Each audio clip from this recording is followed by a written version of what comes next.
Auf der Weltbühne, zwei mächtige Rivalen Israel und Iran.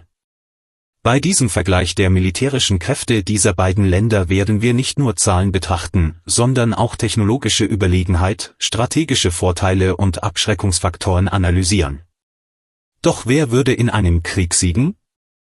Ist die Macht der Technologie entscheidender oder die zahlenmäßige Überlegenheit?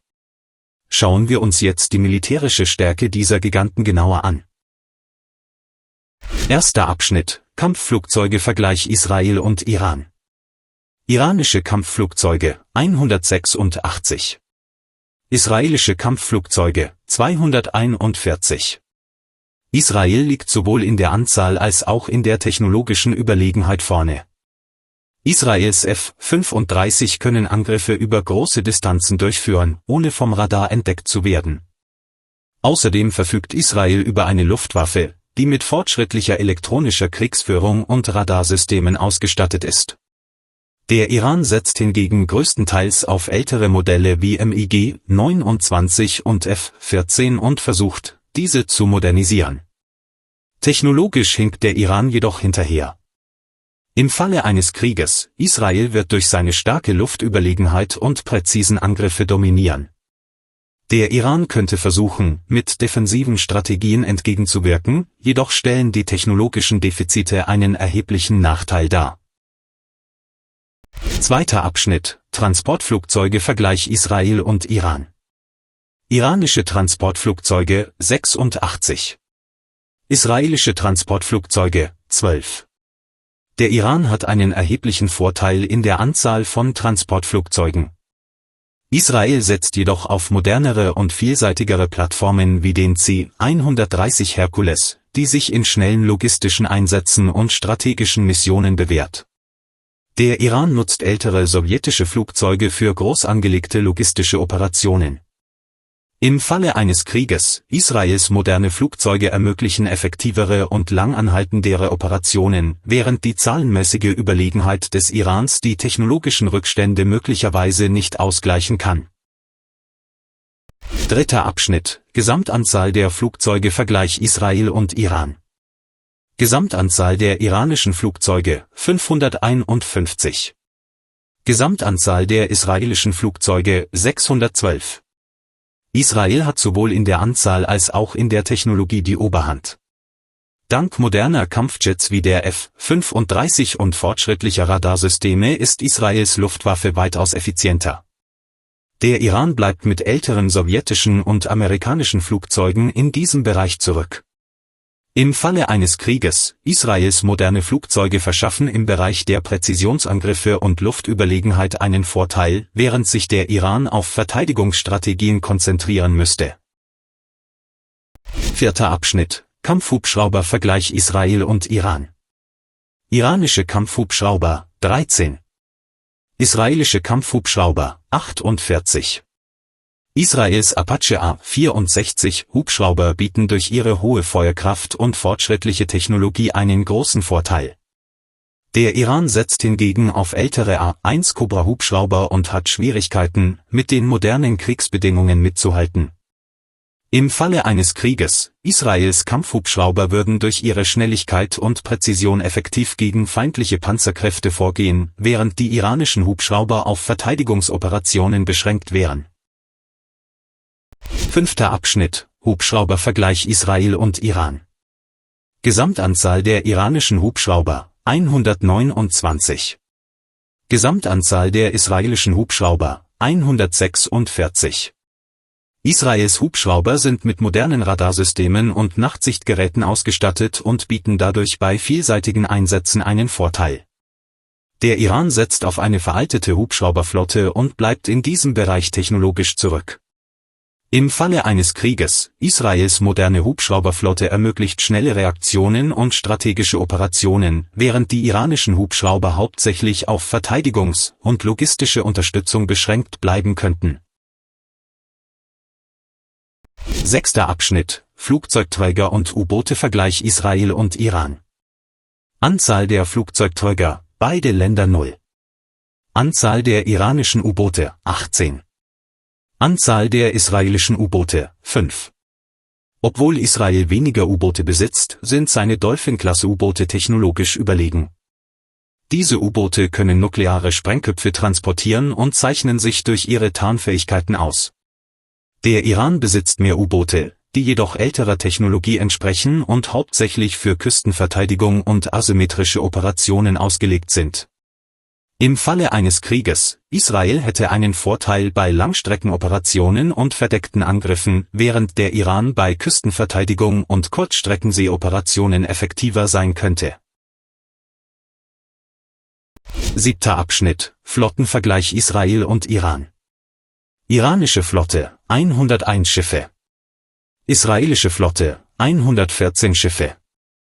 Die israelische Marine ist technologisch überlegen und verfügt über moderne SAR-5, Korvetten und Dolphin-Klasse-U-Boote. Der Iran konzentriert sich hingegen auf asymmetrische Kriegsführung mit kleineren Schnellbooten und selbstentwickelten Raketen, um schnelle Angriffe durchzuführen. Im Falle eines Krieges, Israel wäre in der Lage, Langstreckenoperationen auf sie durchzuführen, während der Iran in Küstennähe durch Schnellboote und Raketenangriffe effektiv sein könnte. 8. Abschnitt: Mehrfachraketenwerfer-Vergleich Israel und Iran. Anzahl der iranischen Mehrfachraketenwerfer, 775. Anzahl der israelischen Mehrfachraketenwerfer, 150. Israel setzt seine zahlenmäßig unterlegenen Mehrfachraketenwerfer für präzise Angriffe mit gelenkter Munition und fortschrittlicher Technologie ein. Der Iran zielt darauf ab, durch massive Raketenangriffe Druck auszuüben, jedoch fehlt es seinen Systemen an Genauigkeit. Im Falle eines Krieges, Israel würde präzise Angriffe auf strategische Ziele durchführen, während der Iran mit massiven Raketenangriffen breite Flächen beschädigen könnte. 9. Abschnitt: Gezogene Artillerie Vergleich Israel und Iran. Anzahl der iranischen gezogenen Artillerie, 2050. Anzahl der israelischen gezogenen Artillerie, 300. Israels gezogene Artillerie ist mit moderner Technologie und präzisen Zielsystemen ausgestattet. Der Iran verfügt über eine große Artillerie, die auf älteren sowjetischen Systemen basiert, ist jedoch technologisch gegenüber Israel im Rückstand. Im Falle eines Krieges, Israel könnte strategische Ziele präzise angreifen, während der Iran mit seiner großflächigen Feuerkraft die feindlichen Linien unter Druck setzen könnte. 10. Abschnitt: Panzervergleich Israel und Iran. Anzahl der iranischen Panzer, 1996. Anzahl der israelischen Panzer, 1370. Israels Merkava Mk4 Panzer zählen zu den modernsten Panzern der Welt und bieten durch fortschrittliche Panzerung, aktive Schutzsysteme und hohe Feuerkraft einen erheblichen Vorteil. Der Iran setzt auf eine große Flotte von älteren sowjetischen Panzern, die jedoch technologisch zurückgeblieben sind. Im Falle eines Krieges, Israels Merkava-Panzer wären bei schnellen Angriffen und in der Verteidigung im Vorteil, während der Iran trotz zahlenmäßiger Überlegenheit technologisch im Nachteil wäre. 11. Abschnitt: Ballistische Raketenvergleich Israel und Iran. Anzahl der iranischen ballistischen Raketen, 100. Anzahl der israelischen ballistischen Raketen, 90.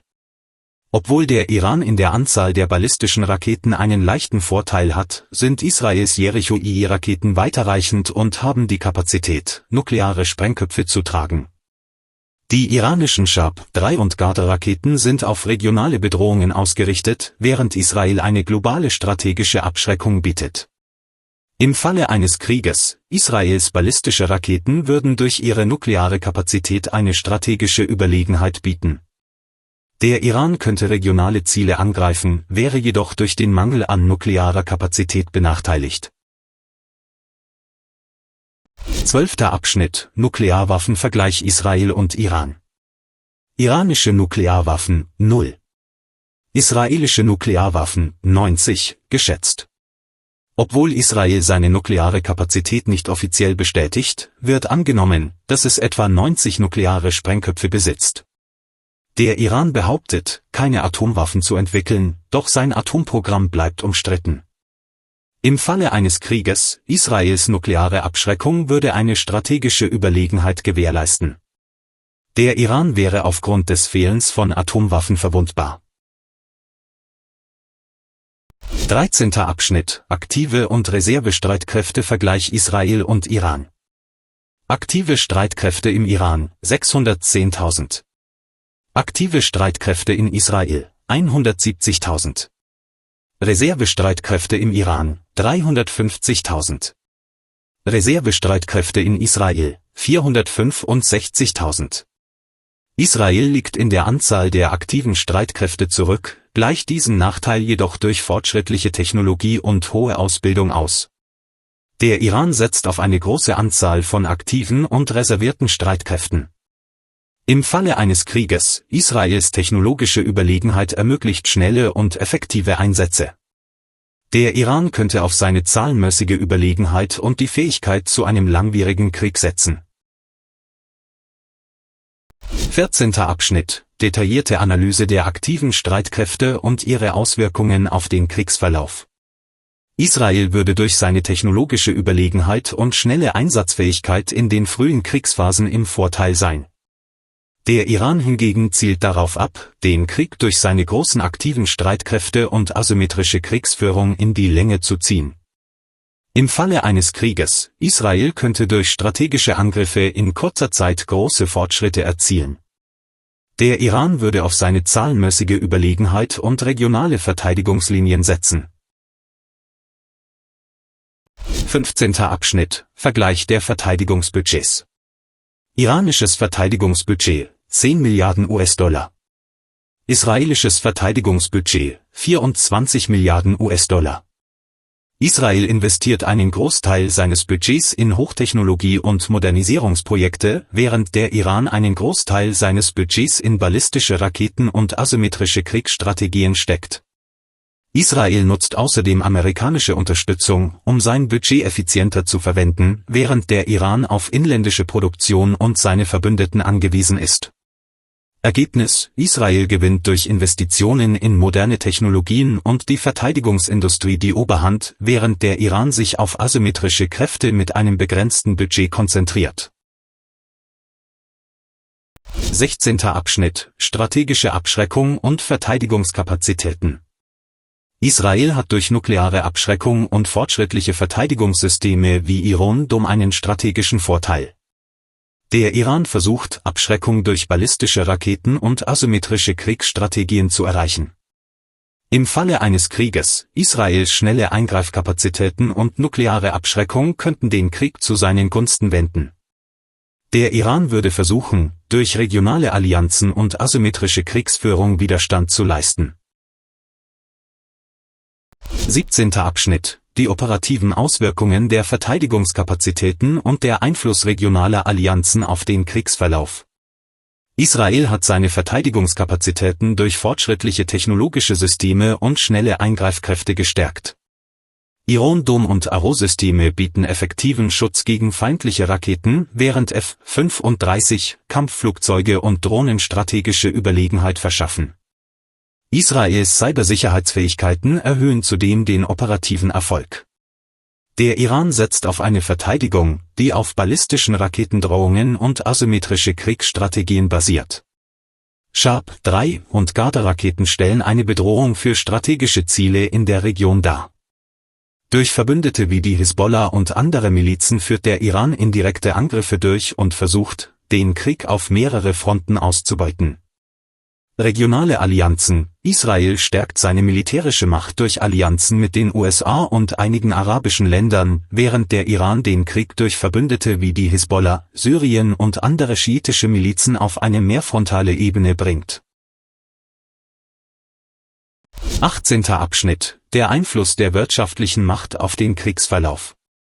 Israel kann durch seine hochentwickelte Wirtschaft und starke Verteidigungsindustrie einen lang anhaltenden Krieg wirtschaftlich aufrechterhalten.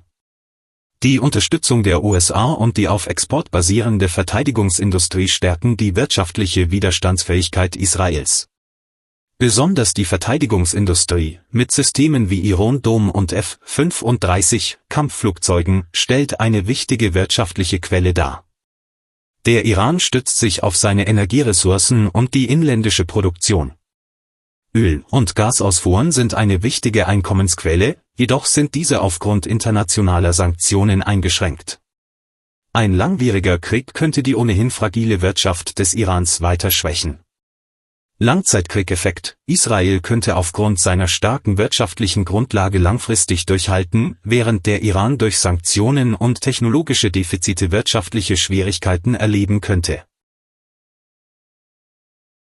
19. Abschnitt: Wiederaufbau nach dem Krieg und wirtschaftliche Erholung. Israel könnte nach dem Krieg aufgrund seiner starken wirtschaftlichen Infrastruktur und internationaler Unterstützung einen schnellen Wiederaufbauprozess durchlaufen. Der Hightech-Sektor, die Verteidigungsindustrie und internationale Hilfen würden den Wiederaufbau beschleunigen. Der Iran würde sich nach dem Krieg auf Energieressourcen und inländische Produktion verlassen, um sich zu erholen. Internationale Sanktionen und ein Mangel an moderner Technologie könnten jedoch den wirtschaftlichen Wiederaufbau erschweren.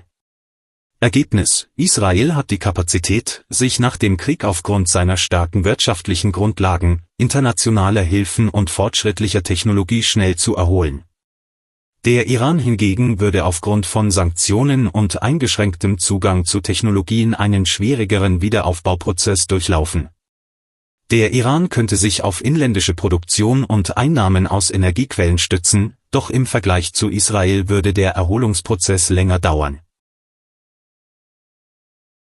Das Kräfteverhältnis zwischen Iran und Israel ist offensichtlich ein entscheidender Faktor für beide Seiten. Doch ein Krieg wird nicht nur durch Waffen entschieden, sondern auch durch Strategie, Technologie und Diplomatie. Wie wird die Zukunft aussehen? Das bleibt ungewiss. Doch eines ist klar: Die militärische Stärke beider Länder wird nicht nur über einen möglichen Konflikt entscheiden, sondern auch über das Schicksal der regionalen und globalen Machtverhältnisse. Was denkt ihr? Welches Land ist stärker? Teilt eure Meinungen in den Kommentaren. Wenn ihr den Vergleich zwischen zwei anderen Ländern sehen wollt, schreibt es in die Kommentare.